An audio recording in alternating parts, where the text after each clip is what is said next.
Hello and welcome, my name's Campbell and this is Autodidactic Channel. Hope you're all having a spectacular day.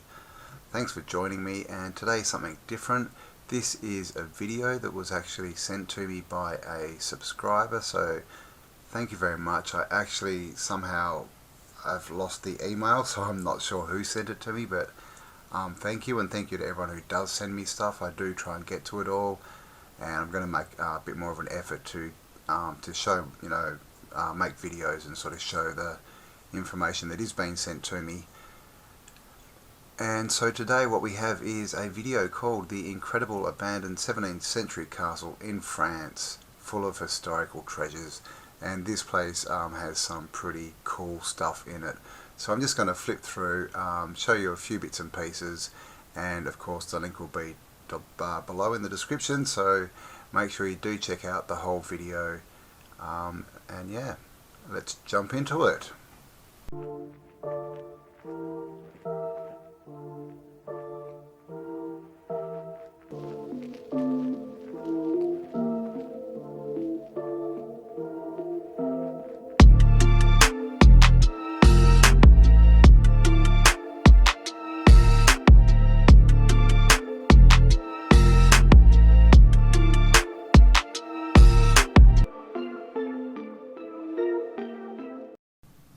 So here we have the video.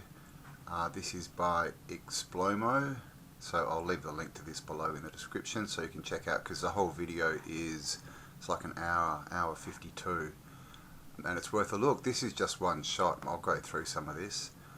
Does this look familiar to you? I have covered this on previous videos, or devices that are very similar. And look at the back here, we have twin columns, and they're clearly they look electrical. They look like are they fuses? The old type of fuse. I forgot what they're called, but yeah. And of course all these other bits, all copper, very well made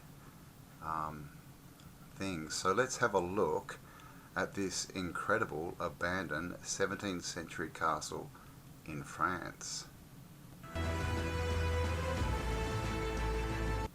And I just want to point out here, if you look at the ground, you can see that this is clearly, it's all overgrown, but we can still see the geometry in the ground.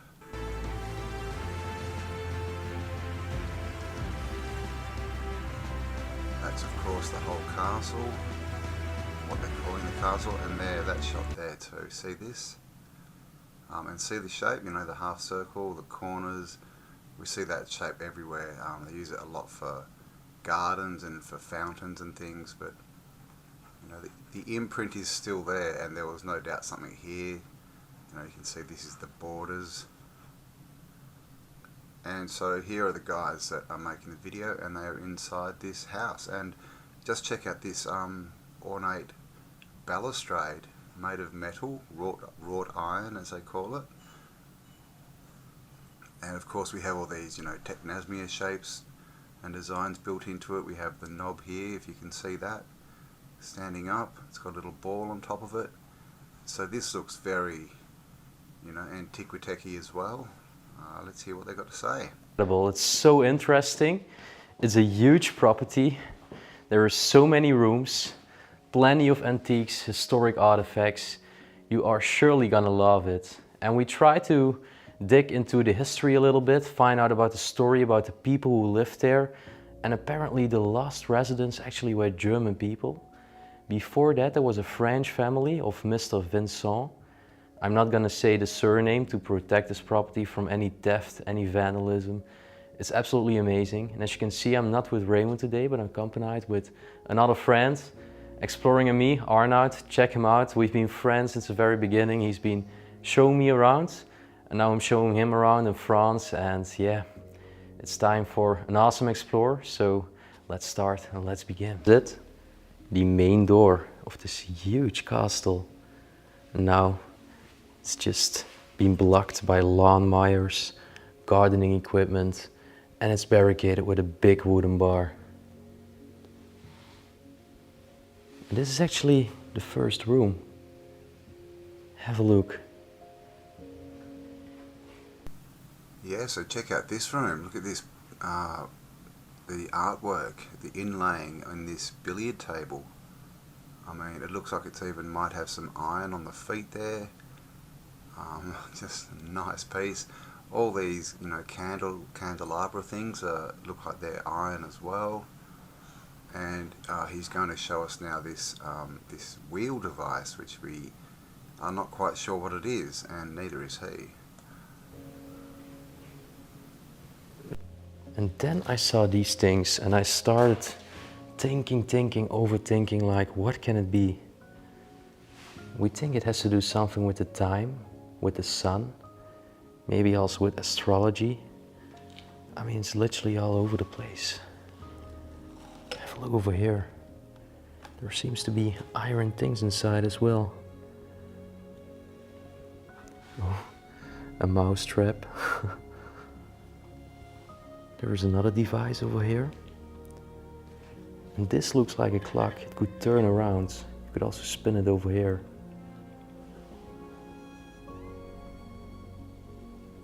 So if anyone knows what this might have been, then leave it down in the comment section, please, because I would love to learn more about it. But I think it definitely was something with science and with the sun. Well, there you go. What do you think? We've looked at these before. This is the second one. Like I said, this seems to have, some electrical component-y type things. These look like batteries. They've got the cathodes going into them, or the anodes. And yeah, it looks like they're wired up in a series of 4 batteries. That's what that looks like. Somewhere to store the energy maybe that this made.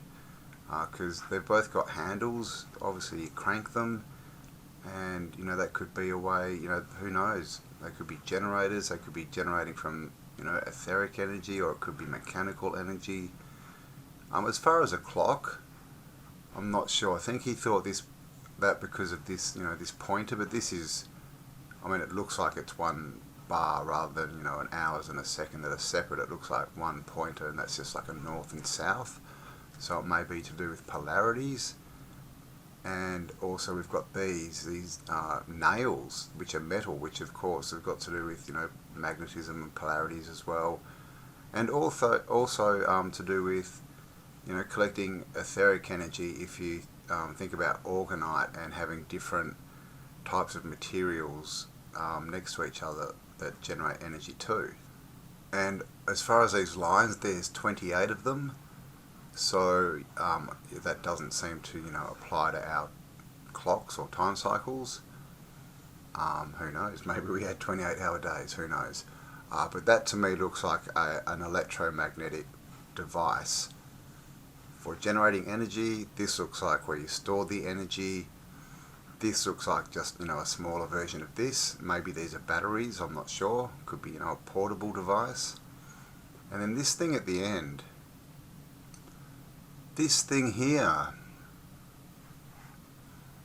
what do we think this is? Obviously we've got a sphere here, elevated to this, so it's at the midpoint, the vertical, the horizontal looks to be in line with this, the horizontal of this spinning wheel. It's got this little bit. Now, you see this, and I've got it. There is a video I've done on this. I'll link it at the end, and in the description. And this, with this little bit coming off, this is the thing. If you take this wheel off, you could then try and convince people, oh no, this is the Earth and this is the Moon, and it's to do with spheres and things and spherical Earth, because there's all these globes out there, but they're not solid. They're just they're like the astrological globes you see with different horizons and horizontals and verticals and things. But this looks very techy to me. Of course this is going to spin, so that's some kind of generator maybe. I'm not sure what this caliper down here is, but there may be a piece of the tech missing. But yeah, what do you think that is? Is this you know, this is also obviously, you know, this is a sphere and we see these spheres everywhere. Is it full of mercury or something? And again, to do with magnetism. Leave your comments below.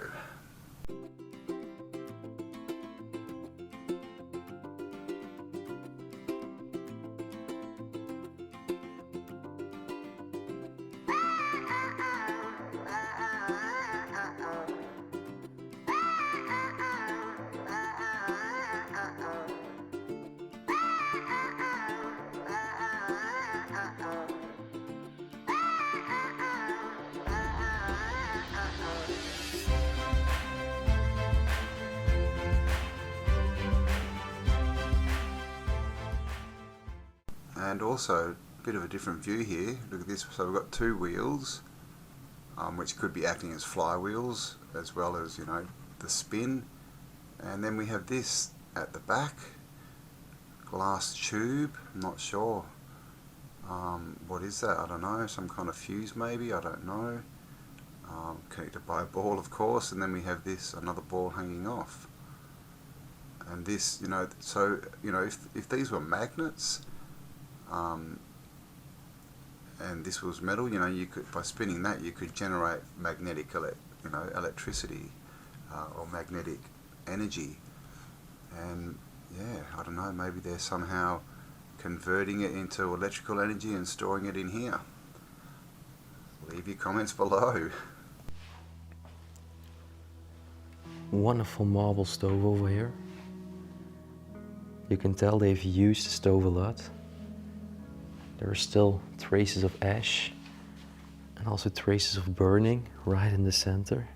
And look, actually in the inner side on the iron plate, it's a knight's head with a lion on top. Still the tools for the fireplace. A shovel, another tiny shovel. And here's a fireplace.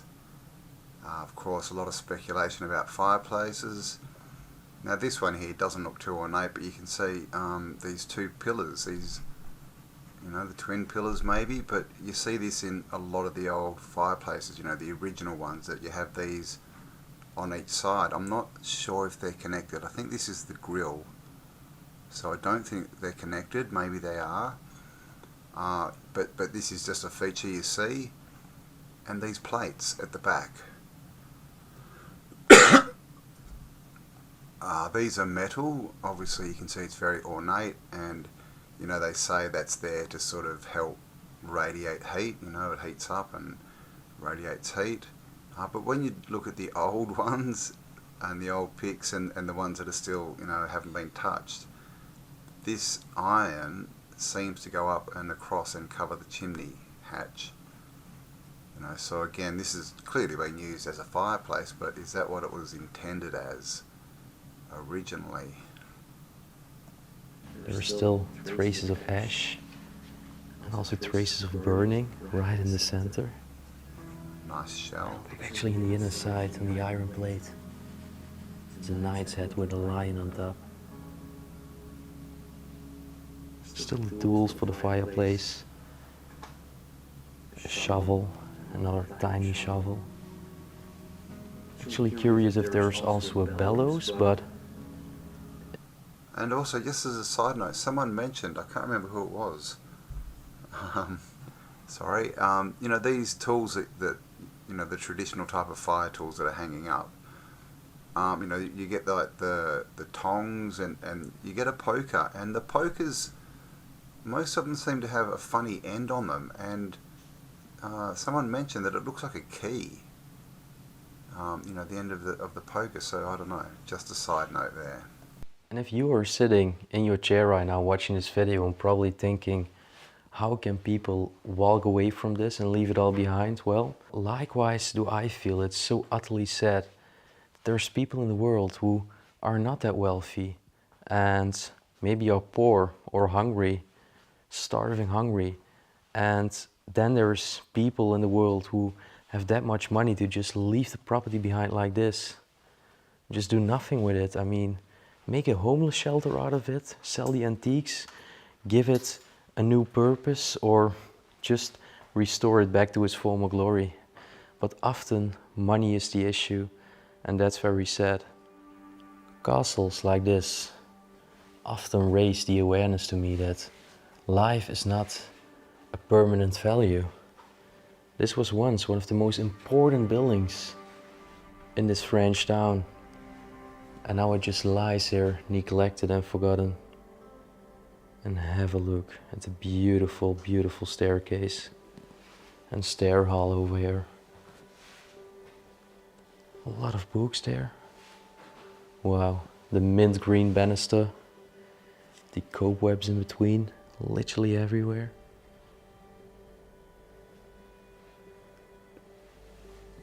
So you can see the little ball up on the top here. I mean, and you know, this is a dome. And I actually showed a picture recently, I can't remember where, but it showed like a dome that they'd pulled out of the ground, and it had actually a big bit coming down off it. So, you know, is that tech? What's all of this over here?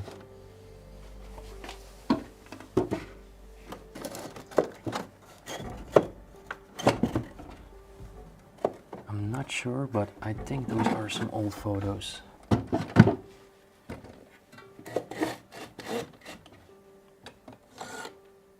Oh, look.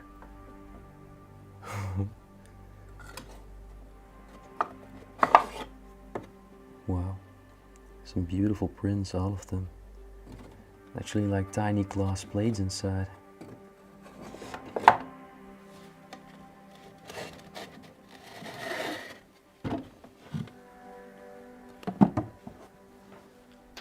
Wow. Look at all the documents over here. It seems that they are dated from centuries ago. Okay, I'm gonna just grab one out to give you an idea of what the documents actually look like. I wanna do this carefully. For example, this. Oh my gosh. No way. Okay, the first letter I literally grabbed, it's dated from the year 1744. 1744. No way. You can still see the old stamp over here. And apparently back in these days there was a baron living here. There's a very important person in that time. And this was the person who was living inside of this castle. The baron's name was Jean-Baptiste. At least that's the name which is on the letter here written. Okay, now I really want to grab another letter because this was totally unexpected. And yet I want to do it very, very carefully again. Let's see. No way. No way. This letter, it's from 1621. And this is literally dedicated to the people who lived there. Have a look at the writing only. Okay, so who lives in France? We need to get into this place. I mean, can anyone read that? You know, if you go through this, I don't know if you can read French, or if it's old French or whatever it is. But yeah, how's that? Documents, 1600s, just sitting there in this house, rotting. So how many other houses around are there, just like this one? You know, full of old stuff, full of what we're looking for, but just sitting there and no one knows about them. So, you know, if you know of any abandoned, you know, places around you, yeah, get out there with a camera and do some exploring. I cannot even relate what it's written there. I can speak a little French, but this is just unreadable. I cannot believe it. It's so well preserved. It's almost 400 years. 400 years. Okay, I'm not sure if this is real. But right over here, it's saying 1495. 1495. That's the half of a millennium. And these huge books.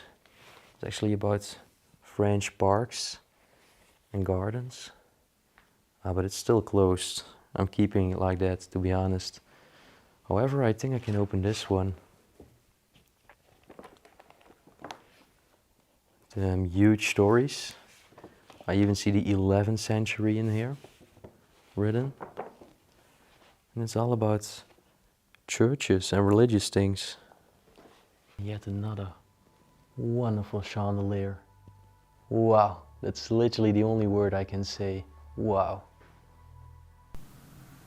So there's another fireplace, and as you can see again we've got these twin pillars or twin bits, and you know always the orbs and bits and the ornateness. And again another one of these, you know what they tell us, are like these heat plates in the background. But again as well, you know, this is all marble and stuff, and above it there's mirrors, and you know there's often artwork above these fireplaces. And is that really where you put artwork above a heat source and all this nice ornate marble? Because you can see what the heat does to it. It makes it look crap. So yeah, again, fireplaces, what are they really?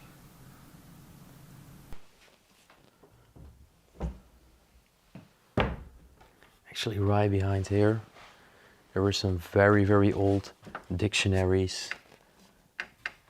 Most of them are from the 19th century, as I can see over here.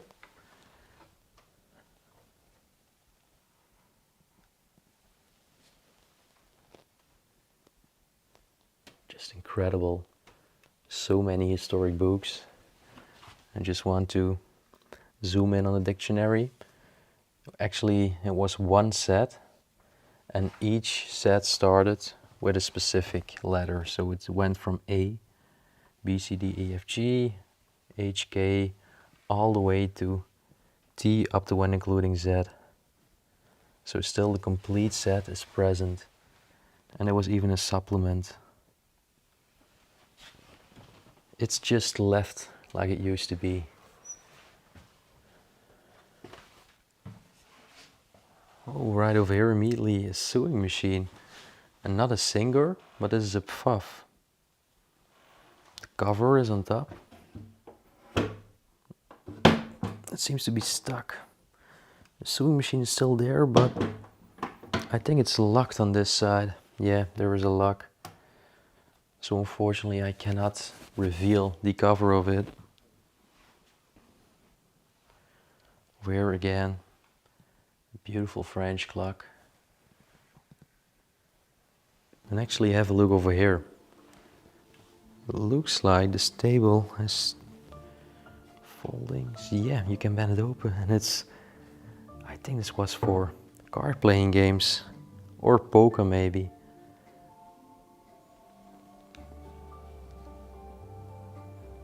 And then over here there is also a beautiful secretary desk.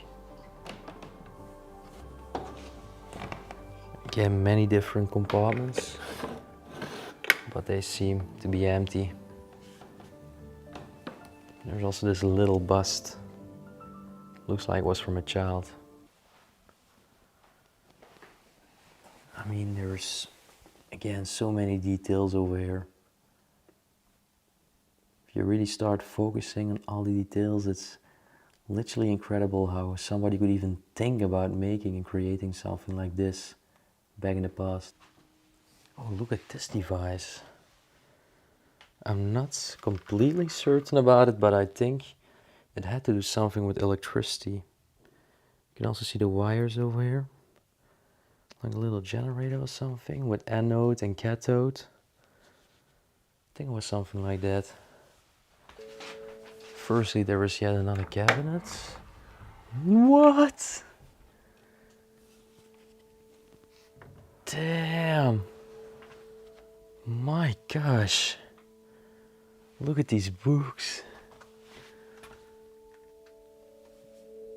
They're all about science. My gosh. complete collection. They are properly old. Most of them are from the 15th and the 16th century. It is saying right over here. My gosh. This is all some truly old paperwork. It needs to be restored, just put in a museum. Even some encyclopedias, like, my gosh. That's unbelievable, really. So there you go, guys. Hope you enjoyed that one. And again, I'll leave the link, but it's Explomo, so do jump across and hit the subscribe button because he's got some pretty cool content. And when you do, let him know that I sent you. Let him know that Auto sent you, and maybe that way he might see some of our videos and what we're talking about, and he might be able to, he might link it up, because all these explorers are going into these places, but they're not going into them looking at them as we would look at them. So it'd be good to get some of these people that are out there doing it anyway, looking, from the perspective that history may not be what they think it is, and especially getting into old mud flooders and things like that. So there you go. Hope you enjoyed that one, guys. That was pretty amazing, hey? And like I said, there must be other places like this out there. So if they're around you, or there's a possibility that something like this is near you, then yeah, get out there and check it out. Get some footage and let us all have a look. And so thanks for spending some time with me. Again, also thank you to everyone who supports this channel in whichever way you can, by liking, sharing the content, because obviously we are being shadow banned by YouTube. And of course, thank you to everyone who does support me on PayPal, Patreon and my merch store, and there's links below if you would like to help out. And there's also a link for Bitcoin now. I am accepting Bitcoin if you are in that arena. So there you go, guys. Have an amazing day. Stay awesome, because you are, and I'll talk to you all on the next upload. Bye for now.